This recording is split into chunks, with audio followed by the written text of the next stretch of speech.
কি ব্যাপার, কি হয়েছে? আসসালামু আলাইকুম এইচএসসি 26। আশা করি তোমাদের প্রিপারেশন খুবই ভালো।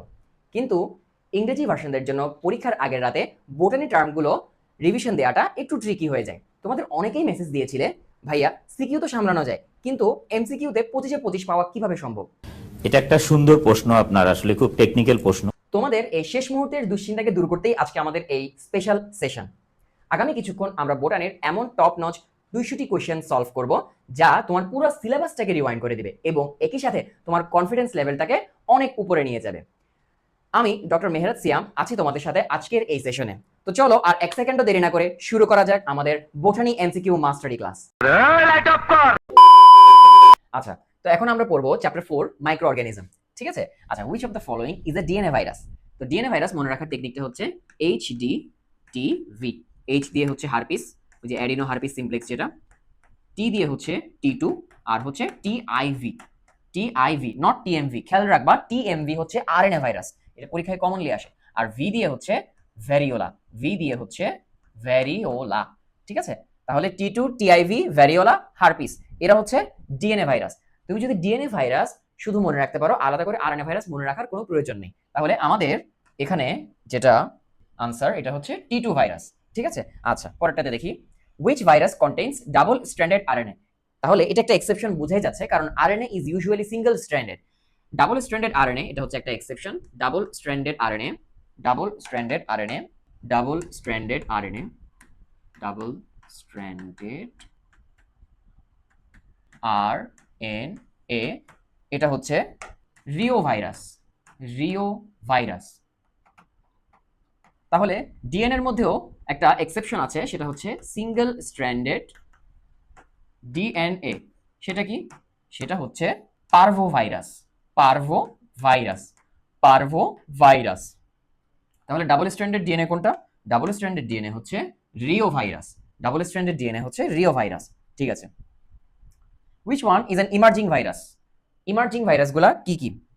এই যে দেখো, একটু খেয়াল করলেই দেখবা যে HIV, SARS, Nile virus, Ebola আর হচ্ছে করোনা ভাইরাস, এরা হচ্ছে ইমার্জিং ভাইরাস। আচ্ছা, ইমার্জিং ভাইরাসটা আসলে কি জিনিস? ইমার্জিং নাম শুনে বোঝা যাচ্ছে মানে নতুন করে কিছু একটা আসছে। ঠিক আছে? The virus that has the potentiality to pose a bigger threat. ঠিক আছে? It appears in a new generation and poses and has the potential to pose a threat. এই ধরনের ভাইরাসকে আমরা বলে থাকি ইমার্জিং ভাইরাস। আচ্ছা, তো ইমার্জিং ভাইরাস তাহলে এখানে কোনটা? Ebola. Which of the following is a rod shaped virus? তাহলে রড শেপড ভাইরাস কি কি আছে একটু দেখে নিই চলো। রড শেপড ভাইরাসের মধ্যে আছে হচ্ছে টোবাকো মোজাইক ভাইরাস, যেটা এখান থেকে সবচেয়ে ইম্পর্টেন্ট ভাইরাস। রড শেপের মধ্যে সবচেয়ে ইম্পর্টেন্ট হচ্ছে tobacco mosaic virus or TMV. এটা কিন্তু একটা আরএনএ ভাইরাস। আচ্ছা, এছাড়াও alpha alpha mosaic virus, mumps virus. আচ্ছা, স্ফেরিক্যাল গোল গোল পোলিও, এভাবে মনে রাখতে পারো, গোল গোল পোলিও হচ্ছে স্ফেরিক্যাল, গোল গোল পোলিও। আচ্ছা, কিউবিক্যালের মধ্যে ভ্যাকসিনিয়াটা একটু পড়বা। আর ট্যাডপোল শেপড, এটা কিন্তু আমাদের একদম খুবই কমন, এরকম একটা ছবি খুব কমনলি আমরা দেখে থাকি আমাদের ভাইরাস চ্যাপ্টারের মধ্যে, খুব সুন্দর ট্যাডপোলের মতো টিং টিং টিং করে এরকম আমরা একটা ছবি দেখি। এটা কি? Tadpole shape. T2, T4, T6 এরা হচ্ছে এরকম tadpole shaped. Cylindrical or thread shaped, সেটা হচ্ছে ইবোলা ভাইরাস। আর যে স্ট্রেক ভাইরাস অফ পি, অত ইম্পর্টেন্ট না। ওভাল শেপড ইনফ্লুয়েঞ্জা ভাইরাস, এটাও একটু ইম্পর্টেন্ট, এটাও একটু দেখবা। Oval shaped influenza virus. তাহলে কি কি? রড শেপড টিএমভিটা ইম্পর্টেন্ট, কিউবিক্যাল থেকে ভ্যাকসিনিয়াটা পড়বা, গোল গোল polio, spherical, oval shaped influenza, এটা একটু পড়বো। ঠিক আছে? তাহলে আমাদের which one of the following is a rod shaped virus, এটার আনসার হচ্ছে টিএমভি। এটা টিভিএম হবে না, এটা ভুল হয়েছে, এটা হবে টিএমভি। ঠিক আছে? আচ্ছা, পরের কোশ্চেনটা দেখি। বনি হ্যাজ আ হেডেক, আমরা একটা প্যাসেজ পেলাম। বনি has a headache, joint pain, and nausea. She also has a sudden onset of high fever. তাহলে এখান থেকে ইম্পর্টেন্ট জিনিসটা কি দেখো, কি কি ফোকাস করবা ডিজিজটার মধ্যে? High fever and rash on the body. তাহলে হাই ফিভার আর র্যাশ, এই দুইটা আমাদের কাছে দিছে। What is the name of Bonnie's disease in the stem? Dengue, malaria, influenza, hepatitis. আচ্ছা, তো ইনফ্লুয়েঞ্জা তো আগে থেকেই বাদ, আমরা যে ডিজিজগুলো কমনলি নিয়ে আমাদের পড়াশোনা করা হয় সেটা হচ্ছে ডেঙ্গু, ম্যালেরিয়া আর হ্যাঁ হেপাটাইটিস নিয়ে পড়াশোনা হয়। তবে ফিভার নিয়ে আমাদের বেশি পড়াশোনা হয় এই দুইটাতে, একটা হচ্ছে ডেঙ্গু আর একটা হচ্ছে ম্যালেরিয়া। এখন র্যাশ হয় ডেঙ্গুতে না ম্যালেরিয়াতে? র্যাশ হয় হচ্ছে, মনে রাখবা, ডেঙ্গুতে র্যাশ হয়। ঠিক আছে? তাহলে ডেঙ্গুতে আর কি কি সিমটমস হয় একটু দেখি চলো। তো তো দেখো জেনারেল ডেঙ্গু ফিভারের মধ্যে আমাদের কি কি আছে, এই যে fever can be up to 103 to 150 degree Fahrenheit. এছাড়াও আরো ইম্পর্টেন্ট এই যে রেট্রো অরবিটাল পেইন, মাস্ট এটা জানবা, রেট্রো অরবিটাল পেইন থাকে, রেড র্যাশ মে অ্যাপিয়ার। ঠিক আছে, পেইন হইতে পারে আমাদের মাসেলের মধ্যে, পেইনটার উপরই বেশি ফোকাস করবা, জয়েন্টের উপর অত বেশি ফোকাস করার দরকার নাই। তবে হ্যাঁ, জয়েন্টের মধ্যেও পেইন হয়, এমন ভাবে পেইন হয়, এই পেইনটার একটা নাম আছে, ডেঙ্গু ফিভারের আরেকটা নাম আছে, সেটা হচ্ছে ব্রেক বোন ফিভার। ডেঙ্গু ফিভারের আরেকটা নাম কি? ব্রেক বোন ফিভার। তাহলে ফিভার হইতে পারে severe headache, retro orbital pain, আর হচ্ছে র্যাশ অ্যাপিয়ার করতে পারে, জয়েন্টে পেইন থাকতে পারে। ঠিক আছে, আচ্ছা ডেঙ্গু থেকে চিকনগুনিয়াকে কিভাবে আলাদা করবা? ডেঙ্গু থেকে চিকনগুনিয়াকে আমরা আলাদা করি হচ্ছে, চিকনগুনিয়ার ক্ষেত্রে মনে রাখবা, চিকনগুনিয়ার ক্ষেত্রে চিকনগুনিয়াতে জয়েন্ট পেইন হয়, বা এটাকে আমরা বলি arthralgia. Joint pain or arthralgia আসার সম্ভাবনা কম, তারপরেও একটু জেনে রাখো, জয়েন্ট পেইন অর আর্থ্রালজিয়া। ঠিক আছে, আচ্ছা ঠিক আছে, এখন আসি পরের কোশ্চেনটাতে। মনির হ্যাজ হেডেক, আবার headache, muscle pain, okay. He has history of fever every 48 hours with chills and the fever subsides with sweating. তাহলে আগের বারের মতো ফিভার পেলাম, ঠিক আছে, কিন্তু এবার ফিভারের হিস্ট্রিটা একটু ডিফারেন্ট। বলতেছে এভরি 48 আওয়ারে ফিভার আসে, and fever comes with chills and the fever subsides with sweating. তাহলে ডেঙ্গুর ফিভার আর ম্যালেরিয়ার ফিভারের মধ্যে ডিফারেন্স হচ্ছে, ডেঙ্গুতে আমার হচ্ছে হাই ফিভার থাকবে, এরকমই, মানে কোনো চেঞ্জ থাকবে না ফিভারের প্যাটার্নের মধ্যে। কিন্তু ম্যালেরিয়া ফিভারে আমাদের ফার্স্টে থাকে হচ্ছে একটা কোল্ড স্টেট, এরপর একটা হট স্টেট, এরপর একটা সোয়েটিং স্টেট। ঠিক আছে, আচ্ছা তো ম্যালেরিয়া ফিভারের মধ্যে ফার্স্টে যেটা হয়, মানে ধরো একটা পেশেন্ট আসলো, পেশেন্ট এসে বললো যে ডাক্তার আমার অনেক কাঁপুনি দিয়ে জ্বর আসে। তো সে মনে করো জ্বর আসার 2 দিন পর আসলো আমার কাছে, তো আমি চেক করে দেখলাম তার গায়ে কোনো জ্বর নাই। তাহলে এজ এ ডক্টর আমি কি ভাববো, আরে ওই রোগী মনে হয় মিথ্যা কথা বলতেছে? নো, এমন হইতে পারে যে জ্বর আসছিল, পরে হচ্ছে কোনো কারণে জ্বরটা চলে গেছে। কারণ এরকম 48 আওয়ার্স পর পর জ্বর আসার টেন্ডেন্সি কোথায় আছে? ম্যালেরিয়াতে। ঠিক আছে, তো ম্যালেরিয়ার জন্য যে জোনগুলা ইউজুয়ালি রেসপন্সিবল, সেগুলো হচ্ছে চিটাগং হিল ট্র্যাক্টস, কক্সেস বাজার, এই জায়গাগুলো হচ্ছে ম্যালেরিয়ার জন্য অনেক রিস্কি জোন। ঠিক আছে, তো আমি পেশেন্টকে জিজ্ঞেস করতে পারি যে আপনি কি রিসেন্টলি কোথাও ঘুরতে গিয়েছেন, কক্সবাজার বা চট্টগ্রাম? তো তখন পেশেন্ট কিন্তু এটা বলার চান্স হাই থাকে যে হ্যাঁ আমি ওই জায়গায় ঘুরতে গিয়েছিলাম। সেই জায়গার যে মশাগুলা অ্যানোফিলিস, ফিমেল অ্যানোফিলিস মসকুইটো, ওরা হচ্ছে এই ম্যালেরিয়ার জন্য আমাদের রেসপন্সিবল। ঠিক আছে, আচ্ছা তো ম্যালেরিয়া ফিভারের মধ্যে cold state, hot state, sweating state থাকে। তো ফার্স্টে হচ্ছে অনেক কাঁপুনি দিয়ে জ্বর আসে। ঠিক আছে, ফিভার কামস উইথ চিলস। আচ্ছা, তারপর হচ্ছে ফিভার আসে, এবং ফিভারটা কিছুক্ষণ পরপর না, মানে হচ্ছে অলমোস্ট 48 আওয়ার্স বা 36 আওয়ার্স বা 72 আওয়ার্স পরপর সেটা চলে যায়। এরপরে জ্বরটা যখন চলে যায়, পেশেন্ট বলবে, খুবই ইম্পর্টেন্ট, যে ঘাম দিয়ে জ্বর ছাড়ে। ঠিক আছে, ঘাম দিয়ে জ্বর ছাড়ে, এই কথাটা বলবে, এটা হচ্ছে সোয়েটিং স্টেট। তো এটাই হচ্ছে ডেঙ্গু থেকে ম্যালেরিয়াকে আলাদা করা যায়। ঠিক আছে, আচ্ছা তো প্যাথোজেন অফ মনিরস ডিজিজ, এখানের মধ্যে এই যে ফিভার সাবসাইডস উইথ সোয়েটিং, এইটা হচ্ছে এখান থেকে ফোকাস করার জিনিস। ফিভার সাবসাইডস উইথ সোয়েটিং, এইটা দেখলেই তুমি ম্যালেরিয়ার দিকে যাবা। আচ্ছা, the pathogen of Monir's disease in the stem causes sexual reproduction in the body of mosquito. আচ্ছা, ডিস্ট্রয়স রেড ব্লাড সেল। ঠিক আছে, সিক্রেটস পাইরোজেন্স।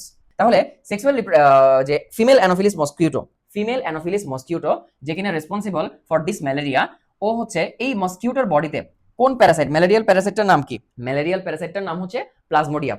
ঠিক আছে, তো মোস্ট কমন হচ্ছে প্লাজমোডিয়াম ভাইভ্যাক্স, এটা একটু মনে রাখবা। আর মোস্ট ডেঞ্জারাস হচ্ছে প্লাজমোডিয়াম ফেলসিপ্যারাম। ঠিক আছে, এই প্লাজমোডিয়াম ফেলসিপ্যারাম থেকে কিন্তু ম্যালিগন্যান্ট ম্যালেরিয়াটা হয়, আর বাকিগুলো থেকে বিনাইন হয়। বিনাইন মানে হচ্ছে একটু লেস রিস্কি, আর ম্যালিগন্যান্ট মানে অনেক বেশি রিস্কি। আচ্ছা, fever subsides with sweating causes sexual reproduction in the body of a mosquito. হ্যাঁ, ম্যালেরিয়াল প্যারাসাইট যেটা প্লাজমোডিয়াম, ওর সেক্সুয়াল রিপ্রোডাকশনটা মসকিউটোর বডিতে হয়। অ্যাসেক্সুয়াল রিপ্রোডাকশনটা হয় হিউম্যান বডিতে। অ্যাসেক্সুয়াল রিপ্রোডাকশনটা হয় হিউম্যান বডিতে। কোথায় কোথায় হয়? লিভারে আর আরবিসিতে।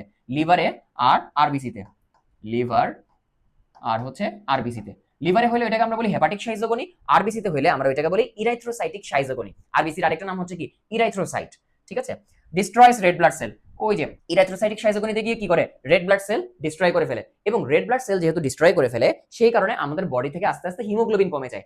হিমোগ্লোবিন কমে যাওয়াটাকে আমরা বলি হচ্ছে ক্লিনিক্যাল ভাষায় অ্যানিমিয়া। তাহলে আরেকটা সিম্পটম ম্যালেরিয়ার ক্ষেত্রে যদি ওরা দিতে পারে হচ্ছে অ্যানিমিয়া। যদি ফিভারের সাথে অ্যানিমিয়া থাকে, সাবসাইডস উইথ সুইডিং থাকে অবশ্যই সেটা ম্যালেরিয়া, ঠিক আছে। আর সিক্রেটস পাইরোজেন্স, ইয়েস সিক্রেটস পাইরোজেন্স, এবং এই পাইরোজেনটা সিক্রেশনের কারণে যেটা হয় আমাদের বডিতে ফিভার আসাটা শুরু করে, ঠিক আছে। আমাদের বডিতে ফিভার আসা শুরু করে পাইরোজেন সিক্রেশন যখন হয়। এই পাইরোজেন সিক্রেশনটা কেন হয়?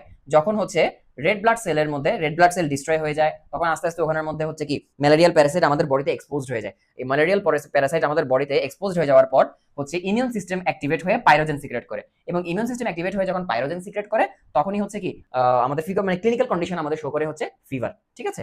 আচ্ছা, তাহলে কজেস সেক্সুয়াল রিপ্রোডাকশন এখানে তিনটাই কারেক্ট, আমাদের আনসার হচ্ছে 1 2 3 তিনটাই কারেক্ট। আচ্ছা, পরেরটা দেখি চলো। Which of the following is the diploid stage of malarial parasite? তো ম্যালেরিয়াল প্যারাসাইটে তিনটা মাত্র ডিপ্লয়েড স্টেজ আছে, কি কি একটু দেখে নি চলো। এই যে তিনটা ডিপ্লয়েড স্টেজ কি কি? একটা হচ্ছে জাইগোট, একটা হচ্ছে উকিনিটি, আর একটা হচ্ছে উসিস্ট। কি কি বললাম? জাইগোট, উকিনিটি, উসিস্ট। তাহলে এখানের মধ্যে উকিনিটি আর উসিস্ট এটা হচ্ছে জাইগোট, আর বাকি যা কিছু থাকবে সব হচ্ছে হ্যাপ্লয়েড। তাহলে জাইগোট, উকিনিটি, উসিস্ট এরা হচ্ছে ডিপ্লয়েড। আমার আনসার হচ্ছে 2 and 3। Which one, এটা হবে which one is comma shaped bacteria? Which one is comma shaped bacteria? খুবই কমন, এটা হচ্ছে ভিব্রিও কলেরি হচ্ছে comma shaped bacteria। তাহলে বাকিগুলা কি? এই যে স্পিরিলাম যেটা লেখা আছে খেয়াল করো, স্পিরিলাম নাম দেখলেই বুঝতে পারবা যে স্পাইরাল শেপড ব্যাকটেরিয়া, ঠিক আছে। সিউডোমোনাস ইউজুয়ালি অত ইয়া করে না, তবে সার্সিনাটা হচ্ছে কি এই যে কক্কাসের, আমরা একটু দেখে ফেলি যে ব্যাকটেরিয়ার শেপ অনুযায়ী ক্লাসিফিকেশনটা যদি দেখি, কক্কাস মানে হচ্ছে গোল যা কিছু, ঠিক আছে, গোল। এই যে মাইক্রোকক্কাস, ডিপ্লোকক্কাস, টেট্রাকক্কাস, স্ট্রেপ্টো, যখন নামে এসেছে কক্কাস মানে গোল, ডিপ্লো মানে হচ্ছে দুইটা, স্ট্রেপ্টো মানে হচ্ছে টুইস্টেড চেইন, মানে চেইন আকারে যেসব কক্কাসগুলো থাকে এগুলো হচ্ছে স্ট্রেপ্টোকক্কাস। আর স্টেফাইল হচ্ছে ক্লাস্টার আকারে যদি থাকে, এরকম চেইন একটার পর একটা এরকম চেইন আকারে না থাকে, যদি হচ্ছে ক্লাস্টার অনেকগুলো একসাথে থাকে, এটাকে আমরা বলি হচ্ছে স্টেফাইলোকক্কাস। যাই হোক, মানে মেইন কথা তোমার এখান থেকে মনে রাখা লাগবে হচ্ছে টুইস্টেড চেইন বললে স্ট্রেপ্টোকক্কাস, ঠিক আছে। আর যদি বলে ক্লাস্টার তাহলে হচ্ছে স্টেফাইলোকক্কাস। তাহলে মাইক্রোকক্কাস, মনোকক্কাস, আচ্ছা গেল। তাহলে সার্সিনা হচ্ছে এটা হচ্ছে কক্কাস, এটা হচ্ছে স্পাইরাল নামের মধ্যে আছে। সার্সিনা হচ্ছে কক্কাস বা স্ফেরিক্যাল শেপড, গোল। আচ্ছা, এছাড়া আরো কি আছে? Bacillus, rod shaped bacteria, very very important. Bacillus যে রড শেপড ব্যাকটেরিয়া, এটা পরীক্ষায় আসে। কমা অর ভিব্রিও একটা নাম হচ্ছে কমা। প্লিওমরফিক মানে কোনো শেপ নেই, প্লিওমরফিক মানে কি কোনো শেপ নেই, উইদাউট এনি স্পেসিফিক শেপ। এটা কি? এটা কোনটা? রাইজোবিয়াম হচ্ছে একটা নাইট্রোজেন ফিক্সিং ব্যাকটেরিয়া, এটাও আসতে পারে। নাইট্রোজেন ফিক্সিং ব্যাকটেরিয়ার এক্সাম্পল কি?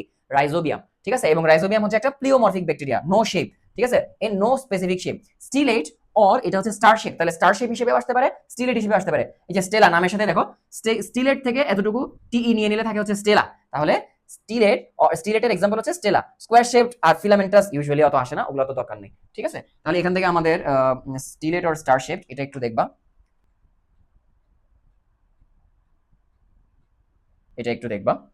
আর প্লিওমরফিকের এক্সাম্পল তো বললাম রাইজোবিয়াম, ঠিক আছে। পরে যাই। Which one of the following is a bacterial disease? তো ব্যাকটেরিয়াল যে ডিজিজগুলো আছে কমনলি আমাদের থাকে হচ্ছে টাইফয়েড, ডিপথেরিয়া, কলেরা, হ্যাঁ এগুলো হচ্ছে কমনলি থাকে আমাদের। তো ডিজিজগুলো আমাদের এই যে এগুলো হচ্ছে ডিজিজ, এই ডিজিজগুলোকে তুমি হচ্ছে ডিজিজ মনে না রেখে আমি বলি কি যে তুমি তো এমনিতেও ওদের কজিং অর্গানিজম বা পজিটিভ অর্গানিজমগুলোকে মনে রাখবা। তো পজিটিভ অর্গানিজমগুলো দিয়েই তুমি চাইলে ইজিলি ডিটেক্ট করতে পারবা যে এটা কি ব্যাকটেরিয়াল ডিজিজ নাকি ব্যাকটেরিয়াল ডিজিজ না। যেমন তোমাকে দেয়া আছে টিউবারকুলোসিস, তুমি যদি জেনে থাকো যে মাইকোব্যাকটেরিয়াম টিউবারকুলোসিস হয়, নামের মধ্যেই ব্যাকটেরিয়াম আছে, তার মানে এটা একটা bacterial disease. Pneumonia, diplococcus pneumonia দিয়ে হয় বা স্ট্রেপ্টোকক্কাস নিউমোনিয়া দিয়ে হয়, কক্কাস নামটা আছে মানে এটা একটা ব্যাকটেরিয়া। টাইফয়েড বাদ দাও, কলেরা বাদ দাও, এটা তো বলছি আগে, কলেরা, টাইফয়েড। ডিপথেরিয়া, এই যে ডিপথেরিয়া কে করে? করাইন ব্যাকটেরিয়াম, ডিপথেরিয়া ব্যাকটেরিয়াম নামটার মধ্যে আছে। ব্যাসিলাস যেটা কিনা একটা রড শেপড ব্যাকটেরিয়া, ডিসেন্ট্রি হচ্ছে ব্যাসিলাস ডিসেন্ট্রি।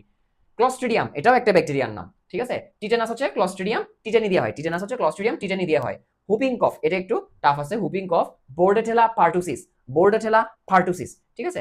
আচ্ছা, এছাড়াও অ্যানথ্রাক্স, মেনিনজাইটিস, লেপ্রোসি এগুলো ব্যাকটেরিয়া দিয়ে হয়। তো আমি বলি যে টাইফয়েড, কলেরাটা তুমি জেনারেলি জাস্ট মনে রাখো, আর বাকিগুলা সবগুলোর মধ্যে তুমি কম বেশি ব্যাকটেরিয়াম, কক্কাস, তারপর হচ্ছে ভিব্রিও এই নামগুলো পাবা, যেটা দেখলে তুমি বুঝতে পারবা কি যে এটা একটা ব্যাকটেরিয়াল ডিজিজ, ঠিক আছে। অত হার্ডকোর ভাবে মনে রাখার দরকার নেই। আরেকটা